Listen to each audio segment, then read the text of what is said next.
I'm Melissa Idris and you're watching Agenda AWANI.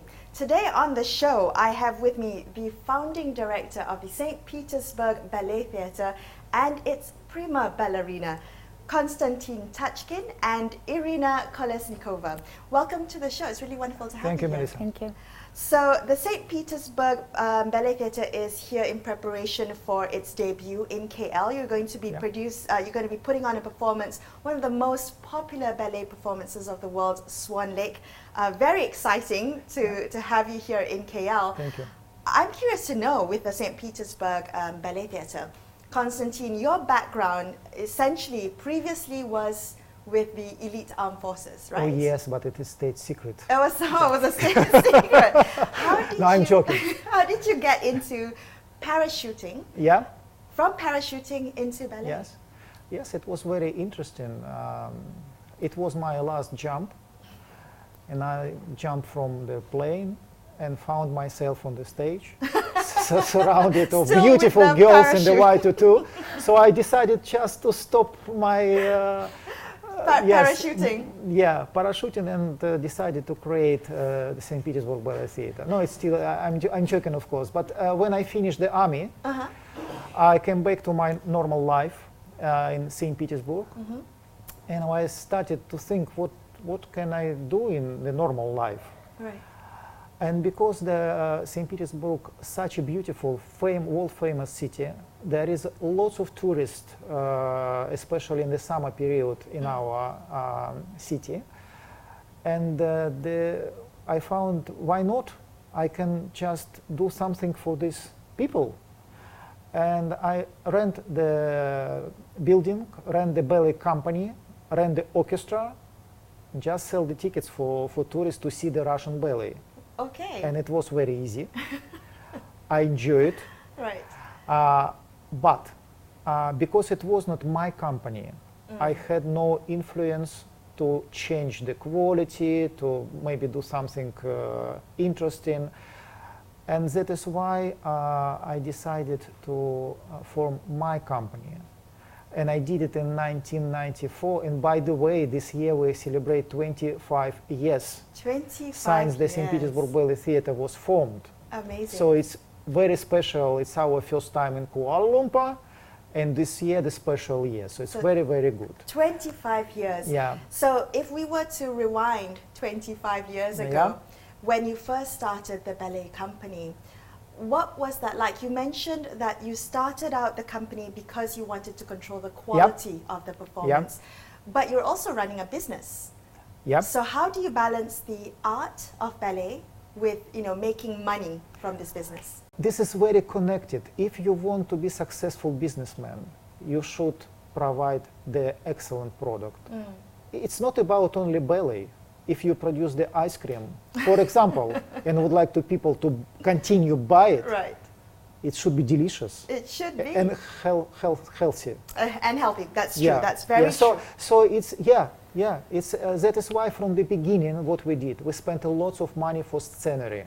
Oh. We have amazing costumes, scenery, because sets. I see the performance like spectator. I never was dancing. I never involved in ballet. First time I saw the ballet, it was 1993. And next year, the St. Petersburg Ballet Theatre was formed. Wow. So for me, I am spectator.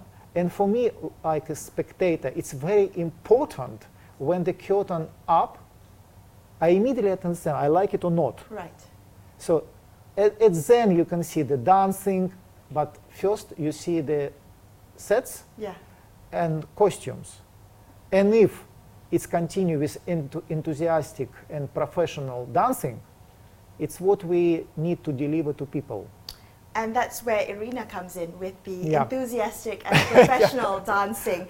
So Irina, I'd love to know what it was like for you growing up wanting to be a dancer. I mean, this has been your whole life. Dancing has been your whole life. So tell me, when and how did you discover your love for ballet?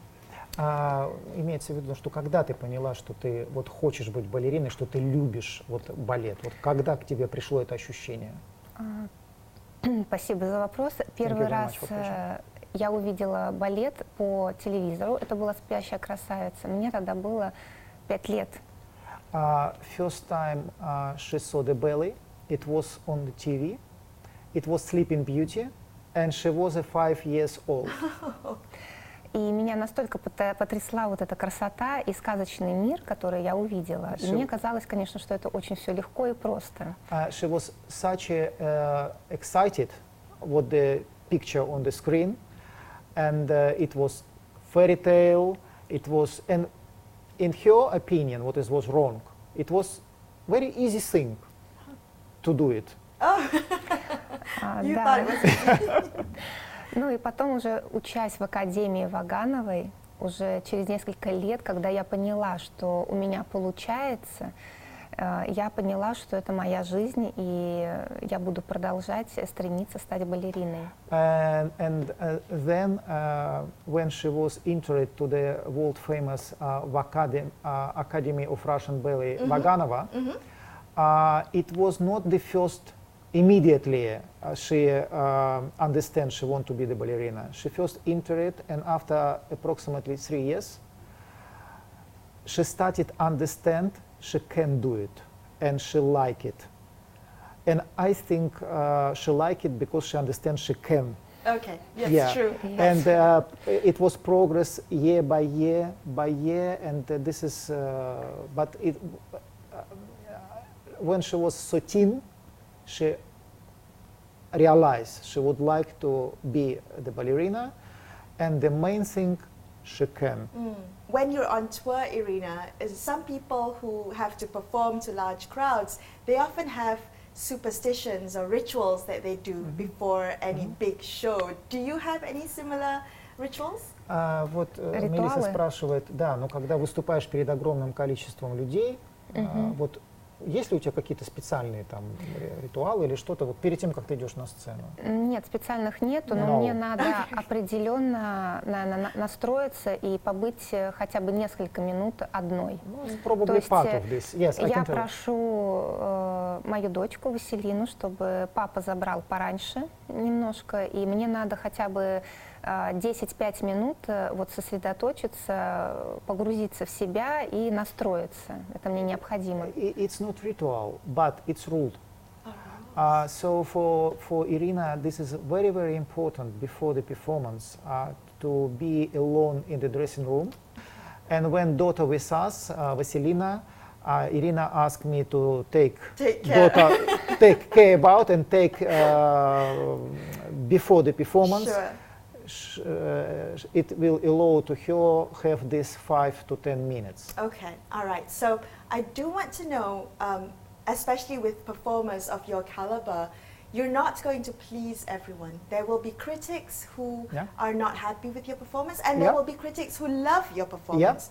How do you deal with critics, both those who are, who adore you and those who criticize you?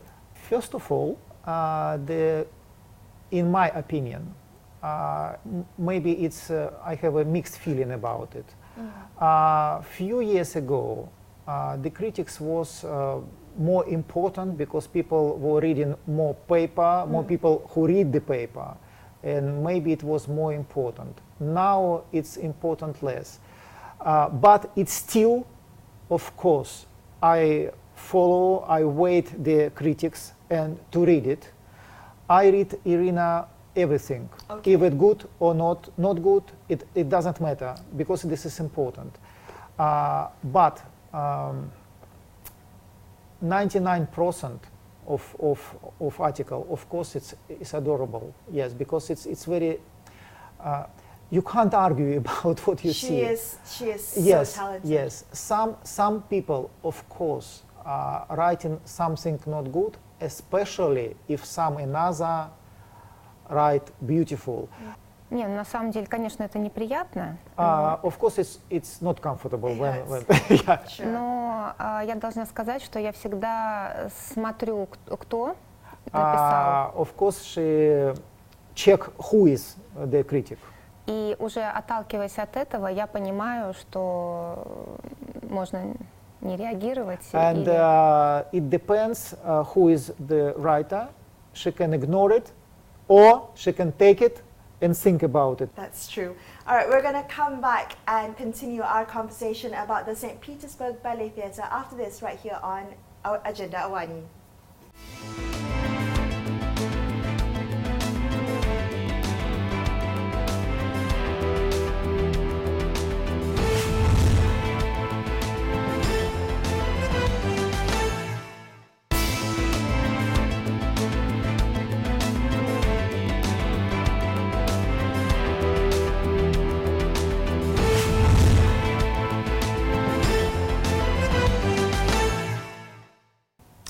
Welcome back to Agenda AWANI. I'm Melissa Idris, and I have with me the founding director of the St. Petersburg Ballet Theatre, Constantine, as well as its prima ballerina, Irina Kolesnikova.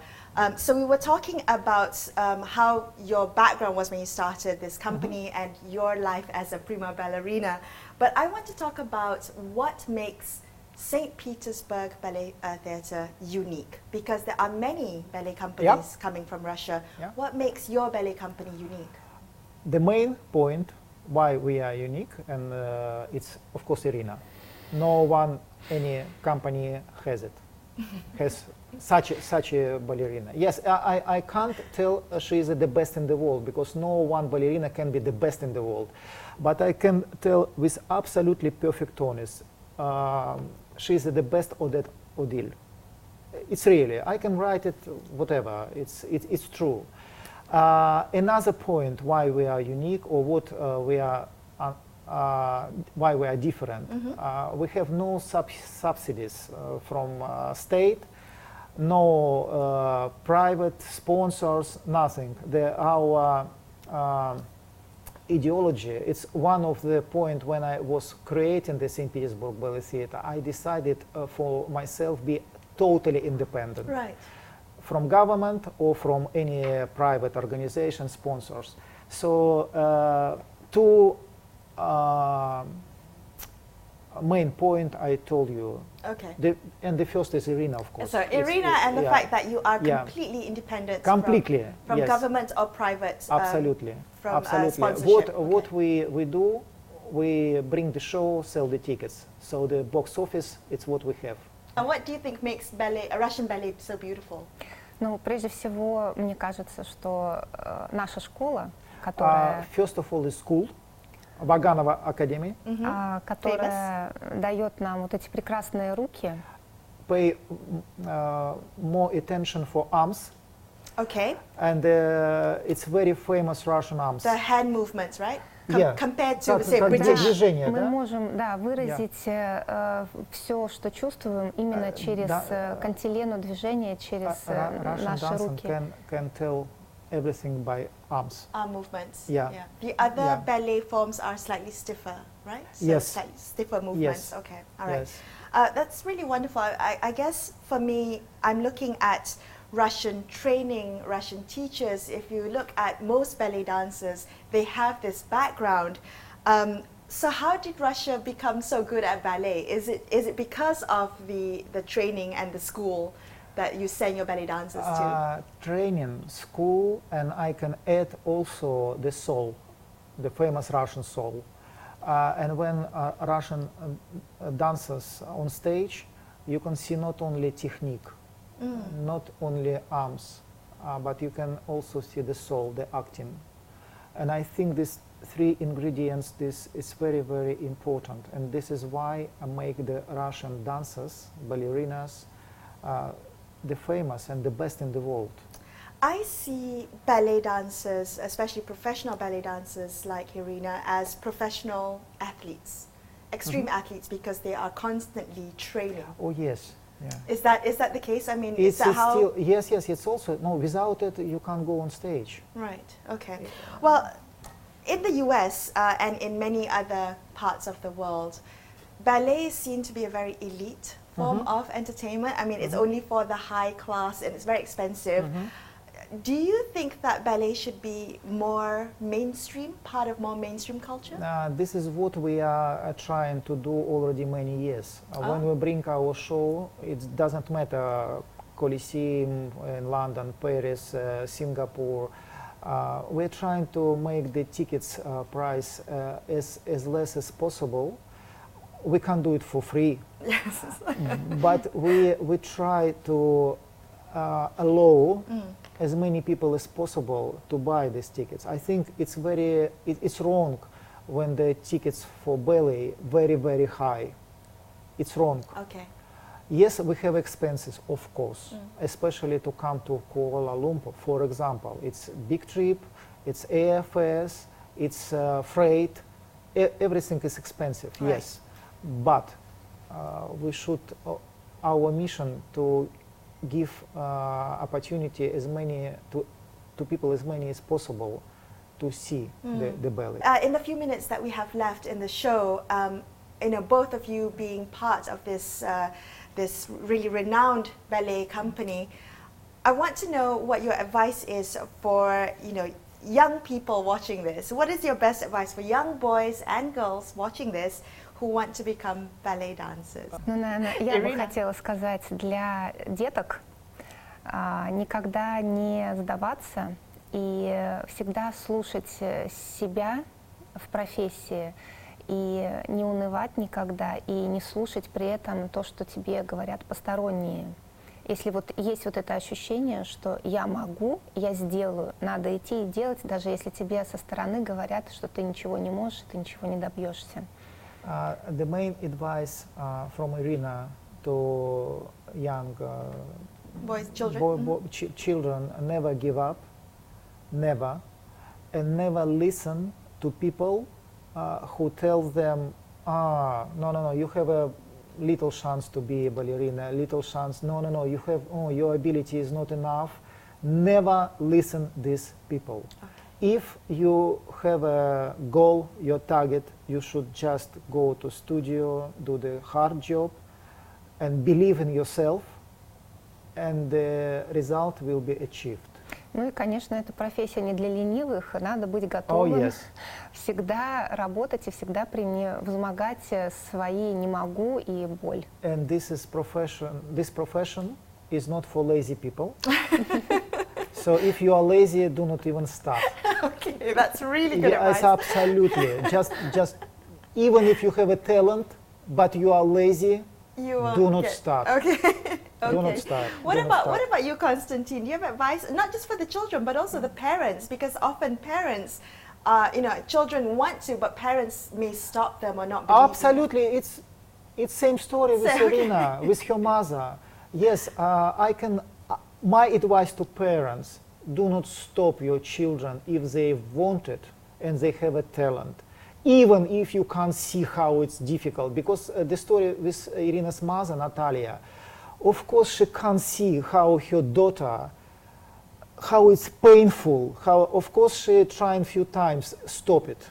Right. But Irina refused it. She kept going. Yeah. So my advice, do not stop, just full support from the parents, believe her child, and even if you can't see it.